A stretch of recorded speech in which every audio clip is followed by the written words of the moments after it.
스트레스를 적게 받을 수 없을까요? 이번 영상에서는 가급적이면 스트레스를 적게 받을 수 있는 방법에 대해서 이야기하고자 합니다. 살아가면서 스트레스를 전혀 받지 않을 수는 없습니다. 그러나 주어진 여건에서 그 영향을 최소화할 수 있다면 좀 더 건강하고 행복하게 사는데 도움이 되지 않을까라고 생각합니다. 사람의 마음가짐에 따라서 느끼는 스트레스의 정도가 차이가 있다고 봅니다. 그래서 이번 영상에서는 스트레스를 적게 받기 위해서 어떤 마음가짐이 필요할까에 대해서 이야기하고자 합니다. 내용을 최대한 축약하다 보니 다소 부족한 면도 있음을 양해 구합니다. 스트레스 없는 세상은 가능할까요? 정말로 우리가 잘해서 스트레스가 전혀 없는 삶을 살 수 있을까요? 권력을 많이 가진 사람도 돈이 많은 재벌도 스트레스 없이 살 수는 없을 겁니다. 스트레스는 우리가 살아가는 데 있어 피할 수 없는 숙명이라고 보아야 합니다. 다만 그것을 최소화하는 방법을 찾는 것이 최선이라고 봅니다. 앞으로도 스트레스는 계속 찾아오고 죽을 때까지 피할 수 없습니다. 완벽하려고 하지 맙시다.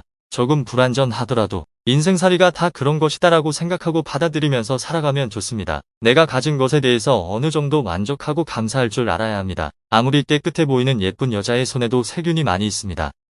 세상은 완전한 것은 없다고 생각하는 것이 좋습니다. 너무 완벽함을 추구하다 보면 스트레스가 따릅니다. 앞날에 대해 너무 걱정하지 맙시다. 스트레스의 대부분의 원인은 앞날에 대한 걱정에서 시작됩니다. 이러면 어쩌지 저러면 어쩌지 하고 걱정하는데 사실 그런 걱정이 있어야 미래에 대한 대비도 됩니다. 그러나 그 정도가 심할 때에는 스트레스의 원인이 되기 때문에 조절할 필요가 있는 것입니다. 과거를 되돌아보면 걱정했던 일의 거의 대부분이 일어나지 않았음을 알 수 있습니다. 지나고 보면 쓸데없는 걱정이라는 말입니다. 미래의 일은 조금만 걱정합시다. 남 탓하지 맙시다. 자기 인생의 결과에 대해서는 모든 것이 내 탓이라고 생각해야 합니다. 남 탓을 하다 보면 원망하는 마음이 생기고 스트레스의 원인이 됩니다. 일전에 어떤 사람이 자기의 구애를 받아주지 않는다고 여자를 살해한 사건이 있었는데 사랑이 이루어지지 않은 것이 상대 탓이라고 보기 때문에 그런 것이 아닐까요? 내 탓이라고 생각했다면 그런 극단적인 결과까지는 가지 않았을 것이라고 봅니다. 길 가다가 돌부리를 걷어찼는데 자신이 잘 살피지 못했기 때문이 아니고 왜 거기에 돌부리가 있었느냐고 하면 맞을까요? 지금 이 순간을 만족할 수 있어야 합니다. 지금은 너무 부족하고 불행하다라고 생각한다면 평생을 부족하고 불행하게 사는 것이 됩니다. 미래를 위해서 노력하는 것은 별도 문제이고 지금 이 순간의 행복을 느낄 줄 아는 마음가짐이 필요합니다. 작은 것에도 의미를 부여하고 행복해 봅시다. 내 뜻대로 되는 것이 얼마나 있던가요? 내 뜻대로 안 된다고 스트레스 받으면 자신만 손해입니다. 다른 사람은 자기 원하는 대로 다 되는 것 같이 보이지만 자세히 들어가 보면 다 나름대로 고민과 걱정이 태산입니다. 남이 볼 때는 좋은 면만 보이는 것입니다. 목표를 위해서 노력하는 것은 당연하지만 진인 4대 천명이라고 그 결과는 있는 그대로 받아들이면 됩니다. 예를 들어볼까요? 명문대 시험 친 사람이 그 대학에 못 가면 인생이 끝날 것 같아도 다른 대학에 가서 성공한 케이스도 엄청나게 많고 명문대 가도 인생이 제대로 안 풀린 사람들도 많습니다. 진인 4대 천명을 생각하며 살아봅시다. 이 또한 지나가리라. 현재 스트레스를 유발하는 상황이 있어 괴롭지만 시간이 지나가면 해결되는 수가 많고 또 별로 중요하지 않는 경우가 많이 있습니다. 그리고 나중에는 잊혀집니다.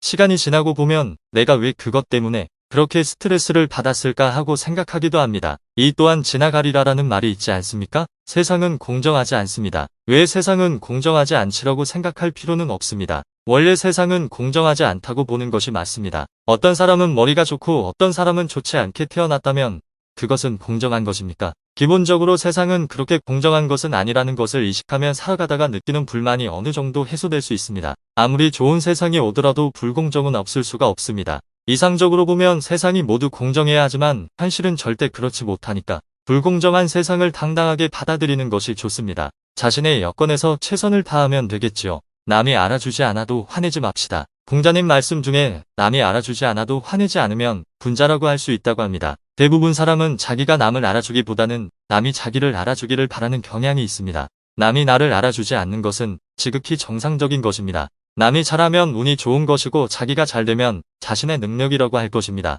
그냥 자신의 인생을 자신의 생각대로 살면 되는 겁니다.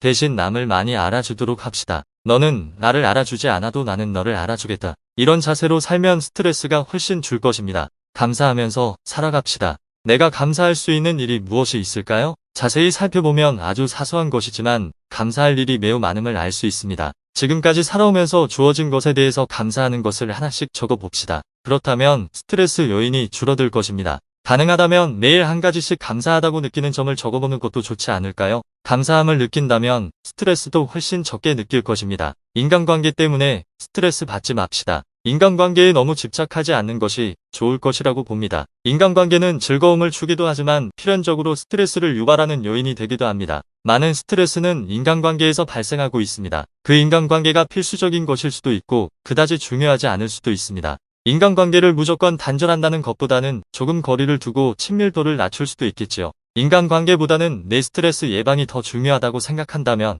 관계를 조절하는 것도 필요하다고 봅니다. 다른 사람은 내 생각과 다릅니다. 이 세상의 모든 사람은 내 생각과 같지 않다는 것을 알아야 합니다. 그렇다고 해서 스트레스를 받을 필요는 없습니다.